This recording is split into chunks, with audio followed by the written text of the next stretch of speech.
About 3 years ago, the last time Thailand went to the polls, much of the country was awash in an orange wave.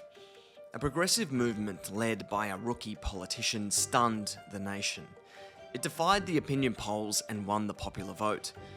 In the aftermath, the party, now called the People's Party, ended up forming a large opposition bloc.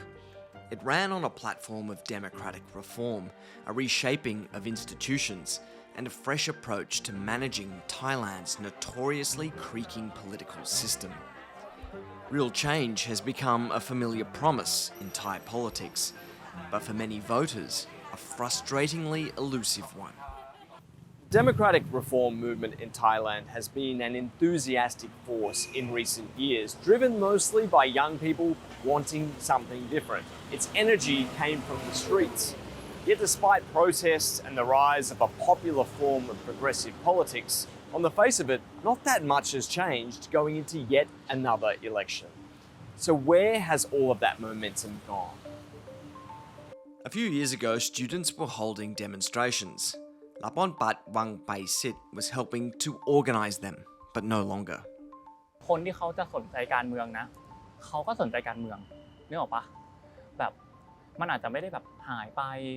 คือเราอาจจะรู้สึกอย่างนั้นหมายถึงว่าเวลาเราแบบมองไปในสังคมเราอาจจะรู้สึกว่าเฮ้ย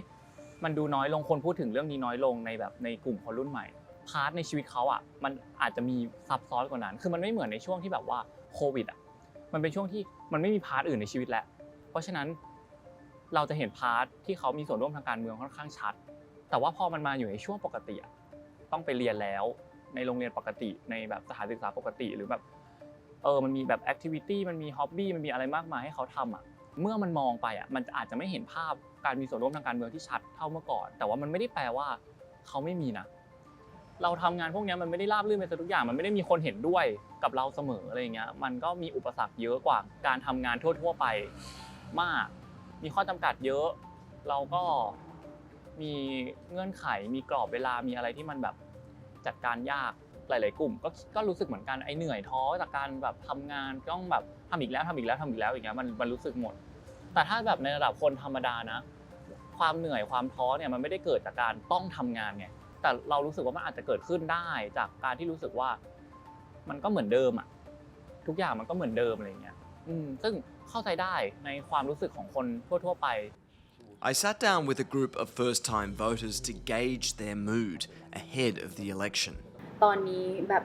เหมือนกระแสมันซาลงมันก็ไม่ได้แปลว่าเหมือน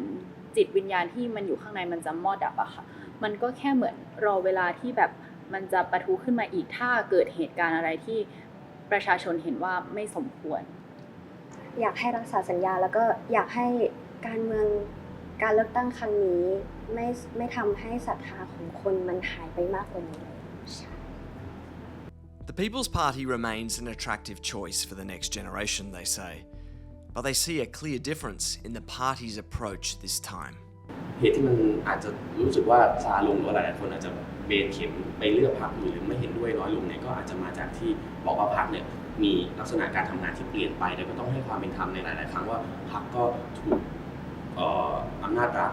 ตัดสินจนรู้สึกว่าคนที่เป็นชนชั้นนำของพรรคลีดเดอร์ต่างๆในเรื่องของความคิดในเรื่องของอุดมการณ์เนี่ย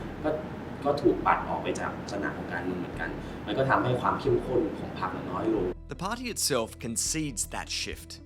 It's trying to build a platform for the entire country, not just the urban or young. Young people, they are not just the future, but they are now. So what we try to do right now, we want to make sure that Thailand will be the country for everyone, not just for the old, not just for the working class, but for everyone. So when we see our country, we must feel hope. Without hope, it's nothing. So I think young people still be very important for us, and they are the bridge to every generation. Analysts say this election is an open race, with voters weighing competing priorities rather than rallying around a single ideological cause. The feeling to change, to reform still but nationalism also rising up, and many people still thinking about some kind of pragmatic policy that can make their well-being better. So there is no focus point that the people pay attention to. Last time is much easier because it's a fight between parties who claim to be democratic forces and the remnants of the coup d'etat. But now it's open up. People are tired of the political game. They want to see a real political party which can propose long-term policies. And you see in the other parties too, the new generation, they have to field potential candidates as a new generation to fight in terms of ideas and to fight out the election. So they change the Thai political scene. There are signs of that happening on the streets of Bangkok. Major parties fielding fresh faces or professionals instead of political stalwarts to potentially dull the People's Party, which swept the capital in 2023. Like this school teacher, a candidate running for the Bumjai Thai Party. He is astutely aware of the types of so-called orange policies that won over voters last time around. Competition for young voters is no longer one-sided. I believe that their policies pattern also, many of them were very interesting. And then I studied into that too. And also their actions, the way they engage into the young people, I took that into studies. I wouldn't say copy, but I would say like to study and to understand more the way they understand the young people, the Gen Z people. 3 years after the orange wave swept Bangkok, its legacy is still shaping Thai politics, even as voters decide what kind of change they're willing to fight for next.